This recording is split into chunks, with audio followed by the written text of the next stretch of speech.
Hello everyone, welcome back to easy Kannada Indian recipe. ನಾನಿವತ್ತು ತುಂಬಾ ಟೇಸ್ಟಿಯಾಗಿರುವಂಥ ಎಣ್ಣೆ ಬದನೆಕಾಯಿ ಸಾಂಬಾರ್ ರೆಸಿಪಿನ ಶೇರ್ ಮಾಡ್ತಾ ಇದ್ದೀನಿ.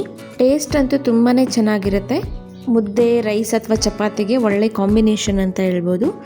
ವಿಡಿಯೋನ ಸ್ಕಿಪ್ ಮಾಡದೆ ಕೊನೆವರೆಗೂ ನೋಡಿ. ಹಾಗೆ ಯಾರೆಲ್ಲ ನನ್ನ ಚಾನಲ್ನ ಸಬ್ಸ್ಕ್ರೈಬ್ ಮಾಡದೆ ನೋಡ್ತಿದ್ದೀರಾ, ಪ್ಲೀಸ್ ಸಬ್ಸ್ಕ್ರೈಬ್ ಮಾಡ್ಕೊಂಡು ನೋಡಿ. ಬನ್ನಿ ಇದನ್ನ ಹೇಗೆ ಮಾಡೋದು ಅಂತ ನೋಡೋಣ. ಮೊದಲಿಗೆ ನಾನಿಲ್ಲಿ ಬದನೆಕಾಯಿನ ಈ ಥರ ಕಟ್ ಮಾಡಿಕೊಂಡು ನೀರಲ್ಲಿ ಹಾಕಿ ಇಟ್ಕೊಂಡಿದ್ದೀನಿ. ನೋಡಿ, ಈ ಥರ 4 ಪೀಸಸ್ ಆಗಿ ಕಟ್ ಮಾಡ್ಕೊಂಡಿದ್ದೀನಿ. ಈ ಥರ ಕಟ್ ಮಾಡಿದ್ಮೇಲೆ ಕಂಪಲ್ಸರಿ ಇದನ್ನು ನೀರಲ್ಲಿ ಹಾಕಿ ಇಟ್ಕೋಬೇಕು, ಇಲ್ಲಾಂದರೆ ಬ್ಲ್ಯಾಕ್ ಆಗಿಬಿಡುತ್ತೆ. ನೆಕ್ಸ್ಟು ಒಂದು ಬಾಣಲೆಗೆ ನಾನಿಲ್ಲಿ 1 ಇಡಿ ಆಗುವಷ್ಟು ಕಡಲೆ ಬೀಜನ ತಗೊಳ್ತಾ ಇದ್ದೀನಿ. ಹಾಗೆ ಸ್ವಲ್ಪ ಗೋಡಂಬಿನ ತಗೊಳ್ತಾ ಇದ್ದೀನಿ.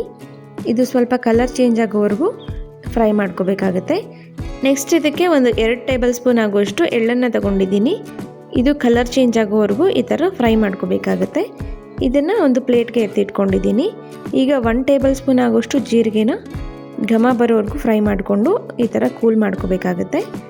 ನೆಕ್ಸ್ಟ್ ಇದಕ್ಕೆ ಒಂದು ಬಾಣಲೆಗೆ 3ರಿಂದ 4 ಟೇಬಲ್ ಸ್ಪೂನ್ ಆಗೋಷ್ಟು ನೀರನ್ನು ಸೇರಿಸ್ಕೊಂಡು 1-2 ಬೆಳ್ಳುಳ್ಳಿ, 1 ಈರುಳ್ಳಿ, ಸ್ವಲ್ಪ ಕರಿಬೇವು, ಹಾಗೆ 5ರಿಂದ 6 ಹಸಿಮೆಣಸಿನ್ಕಾಯಿನ ಕಟ್ ಮಾಡಿಕೊಂಡು ಸೇರಿಸ್ಕೊಂಡಿದ್ದೀನಿ.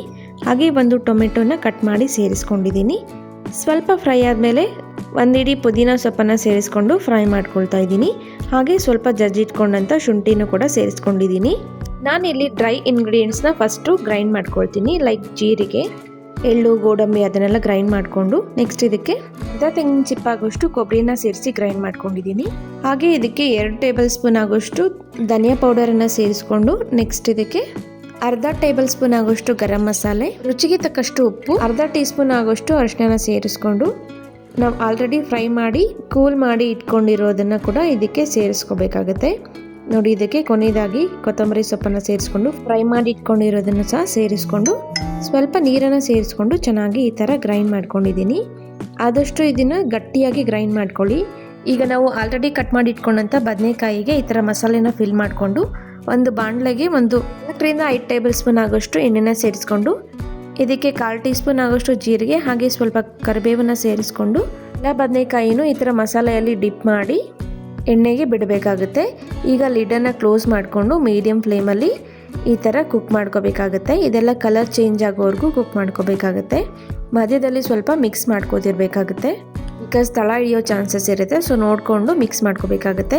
ಈ ಥರ ಕಲರ್ ಚೇಂಜ್ ಆದಮೇಲೆ ನಾವು ಉಳಿದಂಥ ಮಸಾಲೆನೆಲ್ಲ ಸೇರಿಸ್ಕೊಂಡು ಮಿಕ್ಸಿ ಜಾರ್ಗೆ ಸ್ವಲ್ಪ ನೀರನ್ನು ಸೇರಿಸ್ಕೊಂಡು ಉಳಿದಂಥ ಮಸಾಲೆನೆಲ್ಲ ಇದಕ್ಕೆ ಸೇರಿಸ್ಕೋಬೇಕಾಗತ್ತೆ.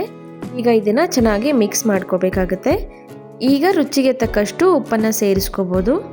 ಈಗ ಈ ಮಸಾಲೆ ಎಲ್ಲ ಚೆನ್ನಾಗಿ ಕಾಯೋವರೆಗೂ ಲಿಡನ್ನು ಕ್ಲೋಸ್ ಮಾಡಿ ಮೀಡಿಯಮ್ ಫ್ಲೇಮಲ್ಲಿ ಕುಕ್ ಮಾಡ್ಕೋಬೇಕಾಗತ್ತೆ. ಹಾಗೆ ಮಧ್ಯದಲ್ಲಿ ತಿರುಗಿಸ್ಕೊಡ್ಬೇಕಾಗತ್ತೆ. ನೋಡಿ, ಎಷ್ಟೊಂದು ಪರ್ಫೆಕ್ಟಾಗಿ ಎಣ್ಣೆ ಬದನೆಕಾಯಿ ಮಸಾಲೆ ರೆಡಿಯಾಗಿದೆ. ತುಂಬಾ ರುಚಿಯಾಗಿರುತ್ತೆ. ಒಂದ್ಸಲ ಟ್ರೈ ಮಾಡಿದ್ರೆ ಪದೇ ಪದೇ ಮಾಡಬೇಕು ಅನಿಸಿರುತ್ತೆ, ಅಷ್ಟೊಂದು ರುಚಿಯಾಗಿರುತ್ತೆ. ಖಂಡಿತ ಒಮ್ಮೆ ಇದನ್ನು ಟ್ರೈ ಮಾಡಿ ಕಮೆಂಟ್ ಮಾಡಿ ತಿಳಿಸಿ ಹೇಗಿತ್ತು ಅಂತ. ಮುದ್ದೆ ಅಥವಾ ರೈಸ್ಗೆ ಸೂಪರ್ ಕಾಂಬಿನೇಷನ್ ಅಂತ ಹೇಳ್ಬೋದು, ಅಷ್ಟೊಂದು ರುಚಿಯಾಗಿರುತ್ತೆ. ವಿಡಿಯೋ ಇಷ್ಟ ಆದರೆ ಫ್ರೆಂಡ್ಸ್ ಆ್ಯಂಡ್ ಫ್ಯಾಮಿಲಿಗೆ ಶೇರ್ ಮಾಡಿ. ಹಾಗೆ ಸಬ್ಸ್ಕ್ರೈಬ್ ಮಾಡೋದನ್ನು ಮರಿಬೇಡಿ. ಯಾರೆಲ್ಲ ನನ್ನ ಚಾನಲ್ನ ಸಬ್ಸ್ಕ್ರೈಬ್ ಮಾಡ್ಕೊಂಡು ನೋಡ್ತಿದ್ದೀರಾ ಅವ್ರಿಗೆ ನನ್ನ ಕಡೆಯಿಂದ ಧನ್ಯವಾದಗಳು. ಹಾಗೆ ಯಾರೆಲ್ಲ ಸಬ್ಸ್ಕ್ರೈಬ್ ಮಾಡದೆ ನೋಡ್ತಿದ್ದೀರಾ, ಪ್ಲೀಸ್ ಸಬ್ಸ್ಕ್ರೈಬ್ ಮಾಡ್ಕೊಂಡು ನೋಡಿ. ವಿಡಿಯೋನ ಸ್ಕಿಪ್ ಮಾಡದೆ ಕೊನೆವರೆಗೂ ನೋಡೋದಕ್ಕೆ ತುಂಬಾ ಧನ್ಯವಾದಗಳು. ನೆಕ್ಸ್ಟ್ ರೆಸಿಪಿ ಜೊತೆ ಸಿಗ್ತೀನಿ. ಅಲ್ಲಿವರೆಗೂ ಟೇಕ್ ಕೇರ್.